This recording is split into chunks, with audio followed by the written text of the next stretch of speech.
खबर जहां मिशन 2024 को लेकर के है, सभी सियासी पार्टियां तैयारियों में जुटी हुई हैं। ऐसे में इसी कड़ी में समाजवादी पार्टी ने भी एक कदम आगे बढ़ा दिया है, अपनी टीम का ऐलान कर दिया है। अखिलेश यादव की नई टीम में चाचा शिवपाल यादव को पार्टी के राष्ट्रीय महासचिव की जिम्मेदारी दी गई है। जबकि आपको बताएं, रामचरितमानस के विवाद के बीच स्वामी प्रसाद मौर्य को भी प्रमोशन मिला है, पार्टी का राष्ट्रीय महासचिव बनाया गया है। इसके साथ ही आजम खान, राम अटल राजभर, लालजी वर्मा को भी पार्टी में राष्ट्रीय महासचिव की जिम्मेदारी सौंपी गई है। जबकि पार्टी में हम बात करें, राम गोपाल यादव को पार्टी का राष्ट्रीय प्रमुख महासचिव बनाया गया है। सपा की नई कार्यकारिणी पर बीजेपी और बसपा जहां सवाल उठा रही हैं, वहीं सपा नेता इसे पार्टी की 2024 की रणनीति से जोड़ करके देख रहे हैं। तो देखिए, नई टीम और नई टीम के जो चेहरे हैं वो आपके सामने हैं। आजम खान, राम अटल राजभर, लालजी वर्मा, तो कौन कौन से नाम हैं जो कार्यकारिणी में राष्ट्रीय महासचिव की भूमिका में रहेंगे? ये वो चेहरे हैं जिनके कंधों पर जिम्मेदारी 2024 की है। कहीं ना कहीं इनको इसी आधार पर चुना गया है कि 24 की बिसात को बिछाने में इनका अनुभव काम आएगा। आखिरकार स्वामी प्रसाद मौर्य को श्री रामचरितमानस के अपमान करने का आज परिणाम समाजवादी पार्टी ने दे दिया है। कहां अपेक्षा की जा रही थी कि स्वामी प्रसाद मौर्य के इस अपराध के लिए समाजवादी पार्टी उन्हें दंड देगी, वहां समाजवादी पार्टी ने उन्हें महासचिव बना करके आज प्रोत्साहित किया है, पुरस्कृत किया है। समाजवादी पार्टी ने जो अपनी राष्ट्रीय कार्यकारिणी की घोषणा की है, उसमें मैं देख रहा हूं कि जो बहुजन समाज पार्टी से निकाले गए लोग हैं, यानी रिजेक्टेड लोग हैं, उनको वह अपनी पार्टी के मुख्य लाइन में, मुख्य कतार में बिठा रहे हैं। मान लीजिए, चाहे आप देख लीजिए, सारे लोग तो उसमें बहुजन समाज पार्टी के ही लोग हैं जो राष्ट्रीय महासचिव की सूची में आए हैं। समाजवादी पार्टी ने आज अपनी राष्ट्रीय कार्यकारिणी की जो घोषणा की है, पूरी प्रदेश में, देश में इस बात को लेकर बहुत ही हर्ष और उल्लास है कि अखिलेश यादव जी ने पूरी टीम जो बनाई है उसमें सभी धर्मों को और कमजोर वर्गों में, पिछड़ा, विशेषकर अति पिछड़ा, अनुसूचित वर्गों की जो भागीदारी का फैसला किया है, ये बहुत ऐतिहासिक है। रामचरितमानस पर विवादित बयान देने के बाद से सपा नेता स्वामी प्रसाद मौर्य लगातार अलग अलग तरीके से सियासी हमले कर रहे हैं। आज उन्होंने ट्वीट करके सियासी विरोधियों पर हमला किया है। इसके बाद मीडिया को बयान देकर तमाम मुद्दों पर बीजेपी सरकार को घेर लिया। वहीं कन्नौज पहुंचते ही अखिलेश यादव ने भी बीजेपी पर निशाना साधा है।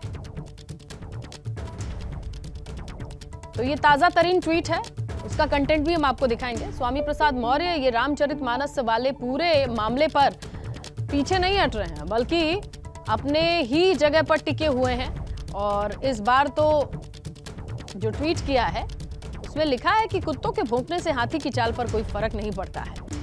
ये देखिए, ये वो ट्वीट है सबसे रीसेंट इस पूरे मामले के लाइमलाइट में आने के बाद, जो अभी स्वामी प्रसाद मौर्य के ऑफिशियल ट्विटर हैंडल पर आप देख सकते हैं, ब्लू टिक है उनका, और लिखते हैं कि कर्म की दुहाई देकर आदिवासियों, दलितों, पिछड़ों, महिलाओं को अपमानित किए जाने की साजिश का विरोध करता रहूंगा। जिस तरीके से कुत्तों के भौंकने से हाथी चाल नहीं बदलती, ठीक उसी तरह सम्मान दिलाने तक मैं भी अपनी बात पर बना रहूंगा, अपनी बात पर बदलूंगा नहीं।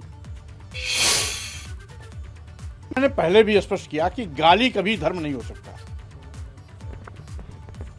अपमान किसी भी धर्म का उद्देश्य नहीं होता। जिन पाखंडियों ने धर्म की आड़ पर इस देश की महिलाओं, आदिवासियों, दलितों और पिछड़ों के साथ सौतेला व्यवहार किया, अपमानित किया, नीच कहा, मारने पीटने का पात्र बताया, सम्मान न किए जाने की बात कही, हम समझते हैं ये धर्म नहीं है और सीधा सीधा ये अधर्म है, क्योंकि धर्म का मकसद होता है मानवता का सम्मान, मानवता का कल्याण, मानवता का प्रशस्तीकरण और मानवता का सशक्तिकरण। एक और सरकार महिला सशक्तिकरण अभियान चला रही है, दूसरी ओर धर्म के ठेकेदार महिलाओं को अपमानित करने का काम कर रहे हैं। यही नहीं, जिन आदिवासियों, दलितों, पिछड़ों के बलबूते पर भाजपा ने हिंदू कह के वोट लिया, जब उनके सम्मान की बात आती है तो यही भाजपा आदिवासियों, दलितों, पिछड़ों को एक एक करके उनके हक और अधिकार छीन रही है। संवैधानिक अधिकारों का कत्लेआम कर रही है, आरक्षण को खत्म कर रही है और सरकारी सेवाओं से उनको वंचित करके उनको दीनहीन अवस्था में बनाए रखने का पाप कर रही है। संस्थाएं जो सरकारी हैं वो जनता का पैसा है, आखिरकार उनके चेयरमैन क्यों नहीं जेल भेजे जा रहे हैं? बीजेपी जब उत्तर प्रदेश में जेल भेज सकती है तो बीजेपी की सरकार दिल्ली में है, उन एसबीआई और दूसरी जो कंपनी है LIC जिसमें जनता का पैसा है, जो इन्वेस्ट किया वो डूब रहा है, तो आखिरकार उनके चेयरमैन जेल क्यों नहीं भेजे जा रहे हैं?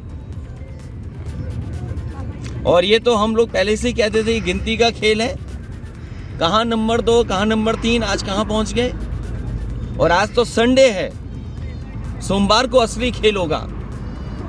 जिस समय बाजार खुलेगा, बाजार के आंकड़े आएंगे और जिस संस्था ने दावा खोला है, दावा किया कि किस तरीके से घोटाला हुआ है, सोचिए आप, कोई कल्पना कर सकता है पैसे के साथ, और वो भी जनता के पैसे के साथ ये खिलवाड़ हो रही है। और अखिलेश यादव के शूद्र वाले बयान को डिप्टी सीएम केशव प्रसाद मौर्य ने वैचारिक जीत बताई है। उन्होंने एबीपी गंगा से खास बातचीत में कहा, अगर अखिलेश यादव मंदिर जा रहे हैं तो ये भाजपा की वैचारिक जीत है। डिप्टी सीएम केशव प्रसाद मौर्य ने अखिलेश यादव के इस बयान को ड्रामा बताया।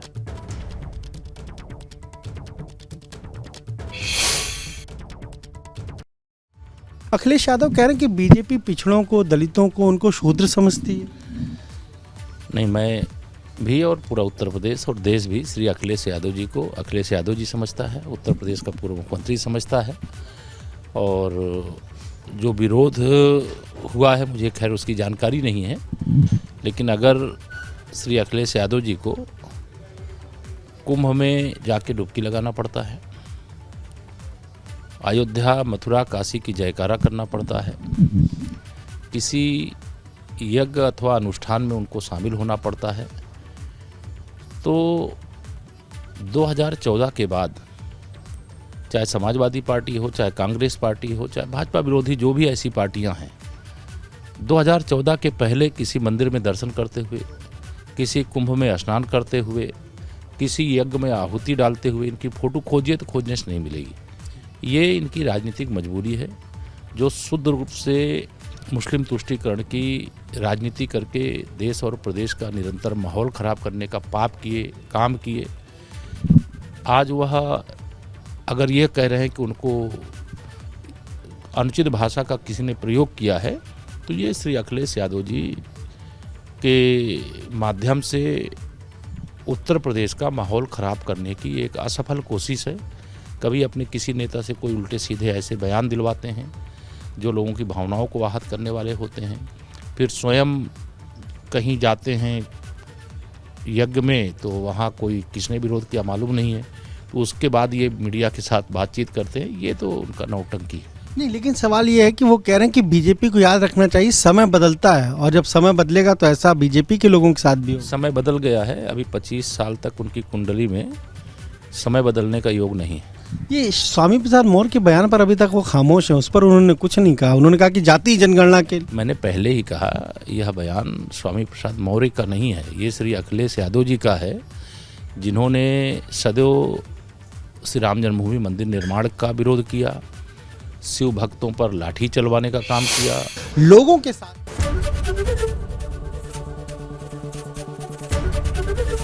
एबीपी गंगा, खबर आपकी, जुबान आपकी।